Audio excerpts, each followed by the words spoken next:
Hello, everyone, and welcome to another interview with one of our speakers for the European Base Oils and Lubricants Summit in Lisbon this November.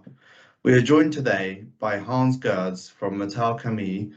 Thank you, Hans, for taking the time to be here with us today. Hello, good morning, good afternoon, wherever you are. So the title of your presentation this year is Lubricants and Social Media.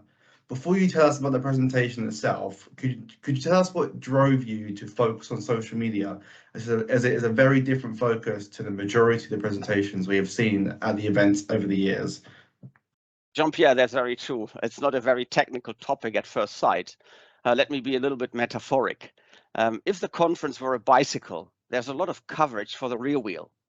Demand forecast, product development, new applications, feedstock availability. I would place all about innovation around the saddle area, and there's some clear sight of the customer. The front wheel, the customer interface, is less covered in conferences like that, as they usually focus on the rear wheel. So number one, social media has something to do with selling and also positioning yourself.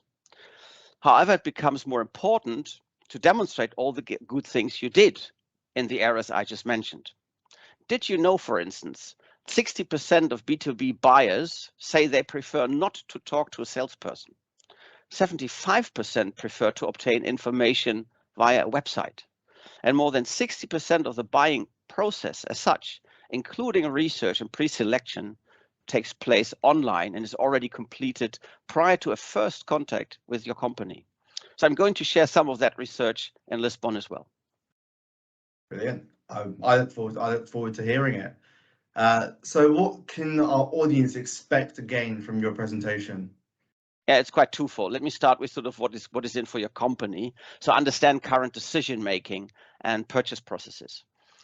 Understand the importance of digital content by your company. It's not about having a web page. Getting tractions with tools like LinkedIn is based on a three-pronged approach, which I'm going to discuss. It also has a very strong personal component. You can measure your own performance with a social selling index, measured in absolute terms, but also against your peer group. Very exciting stuff. And every participant can or will check her or his score during my session. There's no need to reveal to others, but it's possible.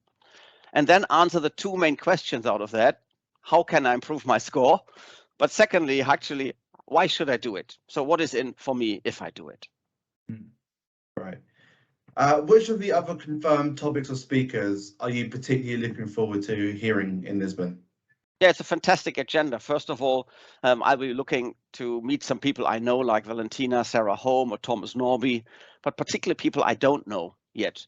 I actually liked Wilhelm Huber's video from Peter Graven about bio-based base oils, for instance, which I watched the other day. And I've never met him, so I have a lot of questions for him.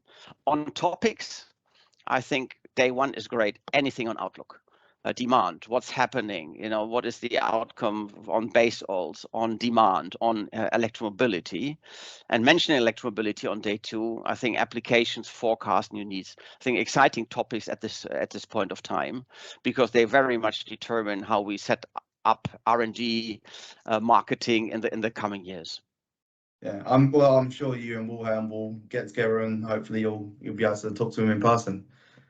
And finally, and finally, I would like to ask you just a couple of questions about developments and trends, either sticking within the realm of social media or viewing the lubricant industry in a broader sense. So what would you say has been the most interesting development since Amsterdam last November? Yeah, on the social side, is actually we can meet again. I think November, that was like a very small window last year in November where we could meet, and then it's all stopped again. I attended quite a few fairs this year or conference, and it was so good to see people in person and also see customers again. I think the other one, very exciting development, very recently, is more clarity on how to calculate CO2 footprint. We're not there yet about having but at least there's an emerging grid or an emerging system of how to calculate that. And I also know that that is part of the Lisbon agenda as well. Yeah, we're making small steps in that regard, aren't we? So what do you see as the greatest challenge or opportunity over the next 12 months? Well, not surprisingly on challenge is the recession, and we see already slowing demand. So it's all about how to survive the next 12 to 18 months, give or take. On opportunity, as usual, stay close to your customers and listen to their challenges, and then find areas where you can succeed and help them succeed, which helps you to go through this probably very difficult period of time in the next months and maybe 1.5 years. Well, thank you, Hans, for taking the time to do this short interview, and we look forward to seeing you live in Lisbon. Jean-Pierre, likewise, and a pleasure. And please come to my session. I know it's the last one on the agenda, but it's really worth it. Yeah, I definitely agree. All right, take care.